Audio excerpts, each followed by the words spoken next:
want to ask you, which is the most important line in this scripture passage, what would you say? You are a king. You said, I'm a king. What have you done? Where's your kingdom? Nah. Most important line is, what is the truth? That's the most important line. What is the truth? Let's talk about truth, because we live in a society today that doesn't want to hear about the truth. As a matter of fact, many people say, truth is what I make the truth to be. It's my truth. It's your truth.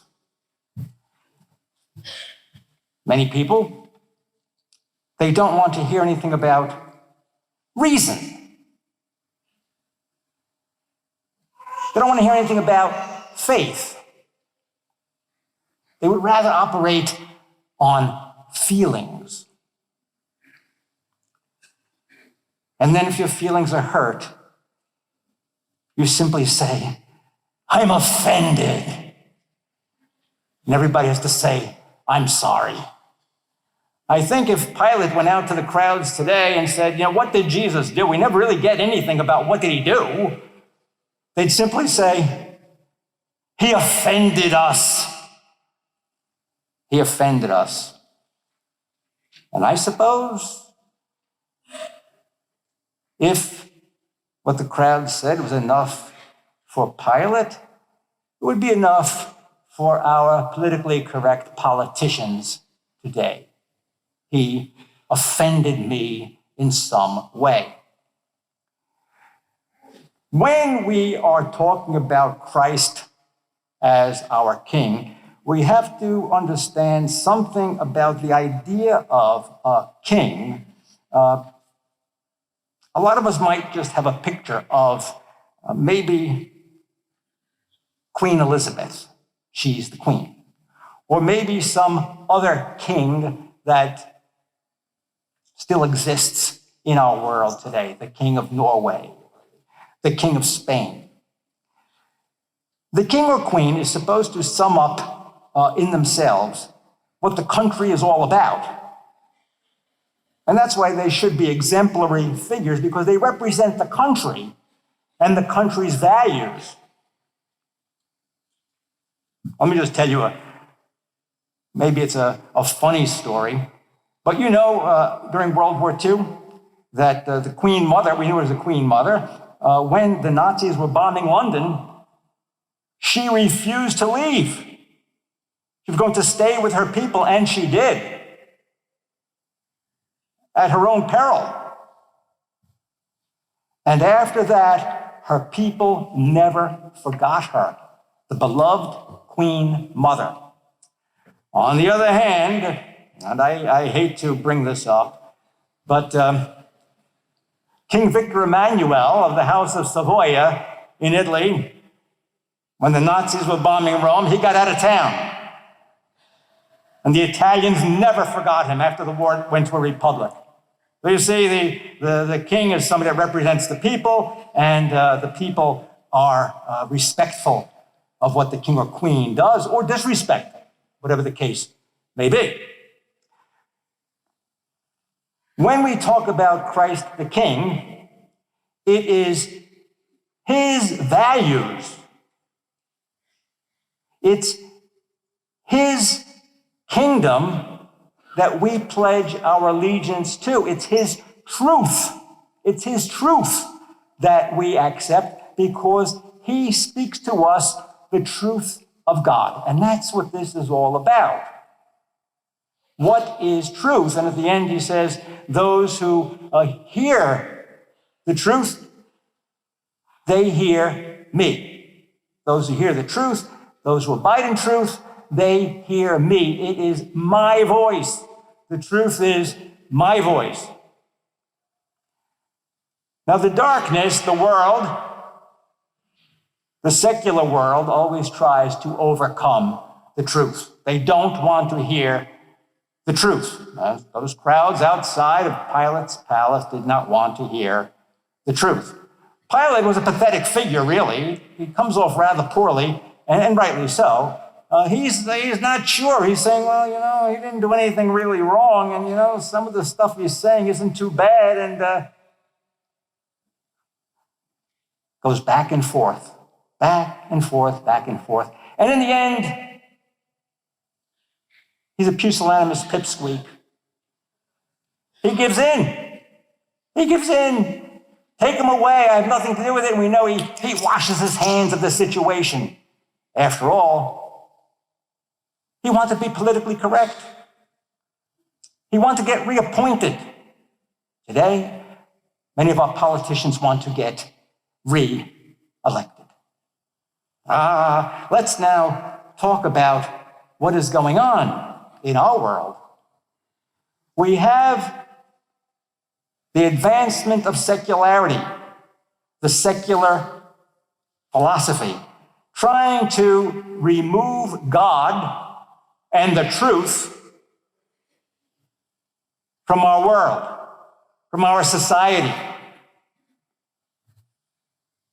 The truth is whatever the secular world says it is.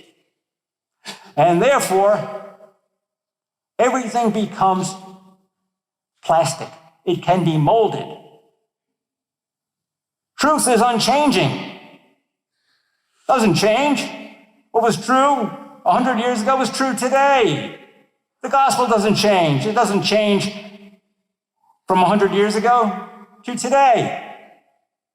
But people try to mold the truth so that man becomes God. Man takes the place of God. God gives us truth. Jesus says he is the truth. But what happens? Man says, no, I am the truth.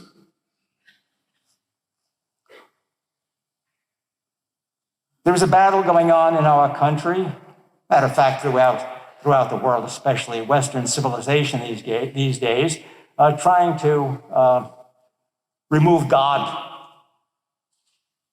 from our world, remove God from any decisions that we have to make regarding right and wrong.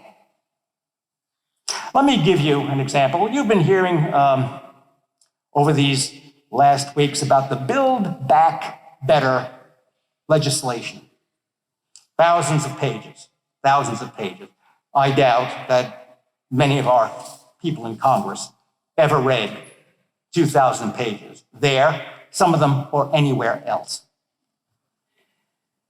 Embedded in that bill is the removal of the Helms Amendment, which prohibits funding of abortion overseas, and the Hyde Amendment, which prohibits the funding of abortion here in our own country with your taxpayer money. Now, believe me, whenever you see a takeover by the socialists of any nation, the first thing they do is to promote abortion. And that's in the bill. And the truth of the matter is, human beings have no right to end life in the womb. God is the author of life. That's the truth. And it is also true for the end of life and for those who are vulnerable in between. God is the author of life. He gives us life, and he recalls life unto himself at the end. It is not the prerogative of the state, nor is it the prerogative of any individual man or woman. That's the truth. How many will say that these days? Oh, I'm afraid. I'm afraid to say that. I might make some enemies. People might not like me. I might become unpopular.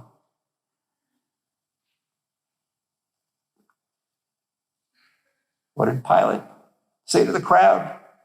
I find nothing wrong with this man. He said nothing wrong. He's offended us. That's what Jesus is condemned on, because you hurt somebody's feelings, who decided that they wanted to live their own truth. They don't want facts. What are the facts? Go look at a sonogram. What's there? The baby. Those are the facts. People don't want to hear facts. They want to hear their own truth. You know what that is? It's not truth, it's lies. It's lies. Let me give you another example of what is going on today in our society that is becoming rapidly secularized with socialist ideas. Some of you may be aware that the Secretary of Health and Human Services, his name is Javier Becerra. Javier is the one who prosecuted the Little Sisters of the Poor because they refused to allow abortion coverage and birth control coverage in their insurance plan for those who worked for Little Sisters of the Poor. So then he's promoted to Health and Human Services. And now what the order is going out? The order is this: do not enforce the Restoration of Religious Freedom Act. Do not enforce it. Restoration of Freedom of Religion Act, RFRA. You may have heard of that. And why? Why shouldn't it be enforced?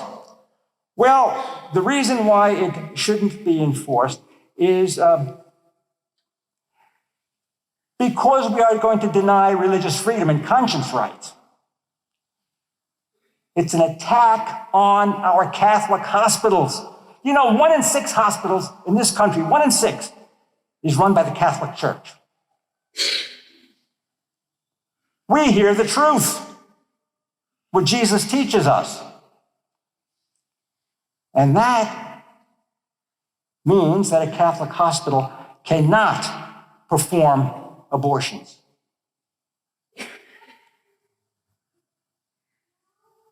But Secretary Becerra says that Catholic hospitals must perform abortions. They must hire doctors and nurses that are willing to perform abortions. An attack on religious freedom. And it also says that Catholic hospitals must be willing to help socially infertile people to have babies. You know what socially infertile means these days? It means single people or people who are in same-sex relationships. That Catholic hospitals are going to have to help them to have a baby. The truth, God made them male and female. That's the truth. Is that not an offense against our religious freedom?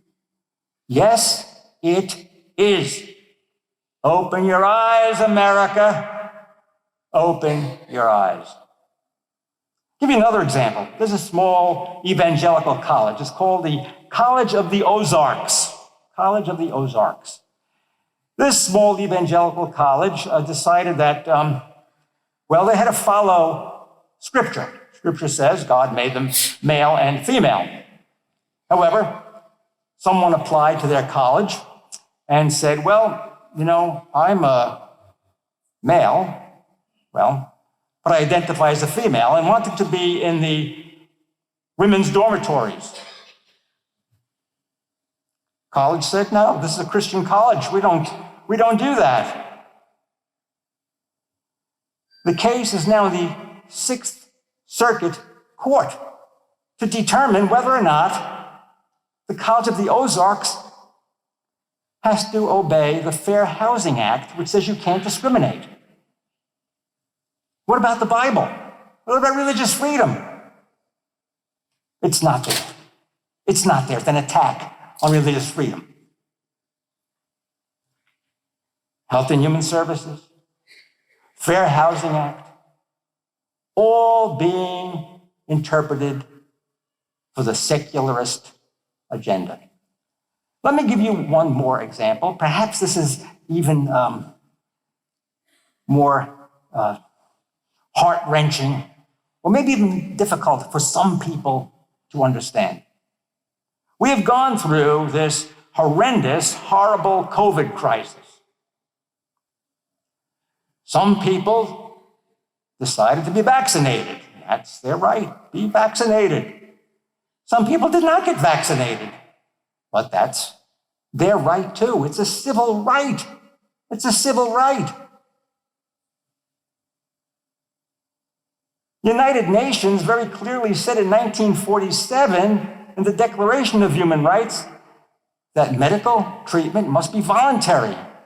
It must be given with full consent and fully informed about what is going to take place and what are the effects of this treatment. But now we have mandates telling people you have to be vaccinated. People no longer have their civil rights. We have people who've worked throughout the pandemic for 2 years, unvaccinated, doing their jobs in hospitals and fire, police, EMS, and now they are being threatened with losing their jobs. It's the full force of government that is trying to take away their freedoms and force them to do something against their will. That's the full force of government. So far, it has gone that hospitals who do not force their employees, doctors and nurses and whoever, are threatened with taking away their Medicaid and Medicare payments. If that's not pressure, what is? How does a hospital survive these days? Do you see how our society is becoming secularized? Little by little, the rights of the church are being diminished. Little by little, Christians are losing their freedoms. Little by little, we're living in a society that has become godless. Jesus says in the gospel today very clearly, "He who hears the truth hears me. I have spoken to you the truth." You've heard the truth. Jesus is the truth. Joe Biden is not the king. Jesus Christ is.